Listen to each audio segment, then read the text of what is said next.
नमस्कार, आप सभी का बहुत बहुत स्वागत है। मैं हूं Piyush Shrivastava. Emerging business forum season 3 में एक बार फिर आप सभी का बहुत बहुत स्वागत है। और आज हम पिंक सिटी यानी जयपुर में 7 शहरों का लंबा पड़ाव पूरा करने के बाद आज हम हैं जयपुर में, जहां पर यहां के तमाम एंटरप्रेन्योर्स इस वक्त हमारे साथ हैं। जानने की कोशिश करेंगे इनकी सफलता के राज और साथ साथ आज की जो चर्चा का मुद्दा है, strengthening SMEs capabilities for global competitiveness. किस तरह से जो लगातार ग्लोबल सिनेरियो लगातार चेंज होते जा रहा है, उसमें जो नए चैलेंजेस हर दूसरे दिन हमें देखने को मिल रहे हैं, उससे किस तरह से पार पाया जा सकता है और किस तरह से एक अलग पहचान बनाकर बिजनेस में सफलता हासिल की जा सकती है। कुछ इन्हीं मुद्दों पर आज हम करेंगे विस्तार से चर्चा। कॉस्ट ऑफ प्रोडक्शन एक ऐसा है जिसमें कि हम अगर ग्लोबल कंपटीशन की बात करें तो कई मायनों में हमको एक्स्ट्रा एज भी मिलती है, लेकिन कुछ जैसे चाइना जैसे जो कंट्रीज है वो हमसे आगे इसमें निकल जाते हैं। कॉस्ट ऑफ प्रोडक्शन को कंट्रोल करते हुए क्वालिटी को कैसे मेंटेन रखा जा सकता है, इस पर कुछ टिप्स आपसे जानेंगे। सबसे इंपॉर्टेंट तो ये कि आप एक तो बाजार के अंदर ये जाने कि बाजार की स्टडी अत्यधिक आवश्यक है। आपको पता होना चाहिए कि बाजार में किस तरह की चीज बिक रही है। फिर आपको अपना प्रोडक्ट जो बाजार के हिसाब से कस्टमाइज करना है।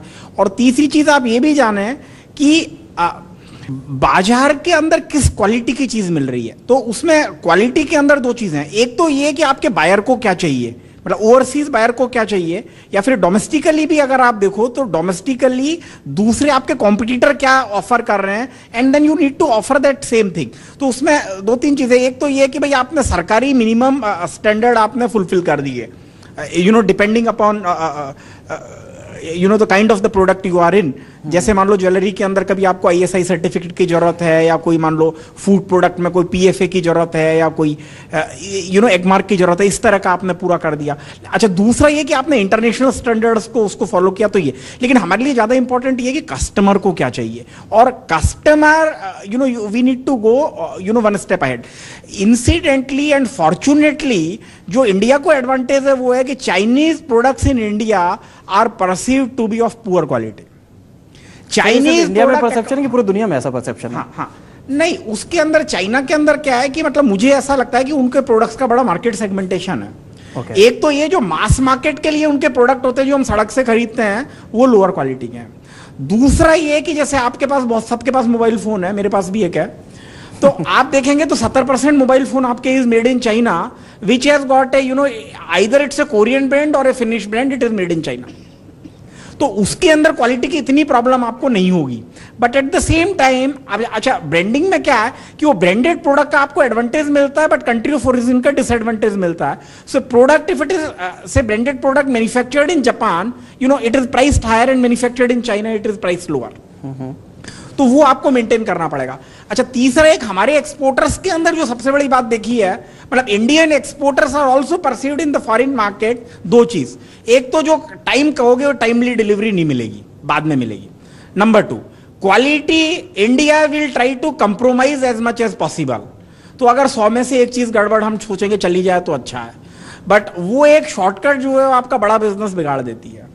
और तीसरी चीज हिंदुस्तान के अंदर ये है कि कंसिस्टेंसी इन क्वालिटी की भी कभी कभी जो है ना शिकायत आती है। वो 3 प्रॉब्लम अलग अलग इंडस्ट्रीज के अंदर हैं। जैसे जेनेरिक ड्रग्स के अंदर इंडिया इज वेरी बिग, और वो एसएमई के अंदर से आता है सारी generic drugs. India is the biggest supplier of generic drugs across the world. लेकिन क्वालिटी के अंदर इंडियन मेडिसिन की प्राइस पूरी दुनिया के अंदर दूसरी प्राइसेस से थोड़ी सी कम होती है, क्योंकि बाजार उसका जजमेंट करता है। अच्छा, वैसे ही हमारे साथ जो अपॉर्चुनिटी है वो ये है कि इंसिडेंटली चाइनीज प्रोडक्ट की जो मास मार्केटिंग का प्रोडक्ट है, वो चाहे हैंडीक्राफ्ट हो या गारमेंट हो, उसकी quality is being perceived to be lower in quality. But फिर इसके अंदर क्या होता है कि जैसे हम जो गारमेंट सप्लाई करते हैं, जैसे जयपुर से भी बहुत सारे गारमेंट एक्सपोर्ट होते हैं, जैसे लेडीज वियर स्पेशली जो है स्कर्ट्स हैं या टॉप्स हैं, तो ये जो बाजार में जाते हैं तो नॉर्मली क्या होता है, इसको हम कॉन्ट्रैक्ट सप्लाइंग कहते हैं या कॉन्ट्रैक्ट मैन्युफैक्चरिंग कहते हैं। तो we supply to big departmental stores like Harrods and Walmart and सारे स्टोर्स को हम सप्लाई करते हैं, काफू एंड ऑल दैट। तो उसके अंदर क्या होता है कि जब हम ये सप्लाई करते हैं तो quality control is being done by the importer, क्योंकि वो अपने ब्रांड लगाता है, आपकी ब्रांड उसमें नहीं होती है, तो वहां तो क्वालिटी जो मेंटेन हो जाती है। बट प्रॉब्लम ये होता है कि जब हम दूसरे मार्केट में करते हैं तो क्वालिटी की प्रॉब्लम होती है। So but opportunity with us is that we can maintain the quality because Chinese quality is also not perceived to be better than the Indian quality even in the international. और professor Joshi, quickly आपसे जानना चाहूंगा, कितना फायदा आपको लगता है कि इस तरह के प्लेटफॉर्म पे अपने आप को लिस्ट करा के एंटरप्रेन्योर्स उठ सकते हैं? देखिए, इसमें दो तरह का फायदा है। एक तो जैसा कि बताया कि इजी एक आपको फाइनेंस मिल सकता है। अच्छा, दूसरा जैसा कि मैडम अग्रवाल ने आपको बताया कि अगर आप प्रॉपर अपने अकाउंट्स मेंटेन करते हैं, because bank deals in accounts and not on your words. अच्छा, हमारे ज्वेलरी के बिजनेस में और बैंक में जो है ना 180 डिग्री का अंतर है। ज्वेलरी के बिजनेस में what was very important is your साख। No, SAC is very important, but bank, what is very important is, the officers in the bank are accountable for getting your money back, and therefore they check the credibility. So credibility by the bank is checked only and only because of, on the basis of your document. And therefore she told you 3 things to be transparent in your document. तो इसका एक फायदा जो सबसे important फायदा है वो one is the actual benefit and B is the image benefit. Now image benefit जैसा कि उन्होंने आपको बताया कि अगर आपकी कंपनी लिस्टेड है तो वो image benefit is not only to the financial but even in the market also you have got a benefit in everything. So मेरे ख्याल से marketing has become extremely universal for all of you. Image is very universal and nobody understands this image better than jewelers. Marketing वालों को तो image अब समझ में आई है, ज्वेलर्स तो इमेज को पिछले 200 साल से 400 साल से और बहुत पुराने टाइम से समझ रहे हैं।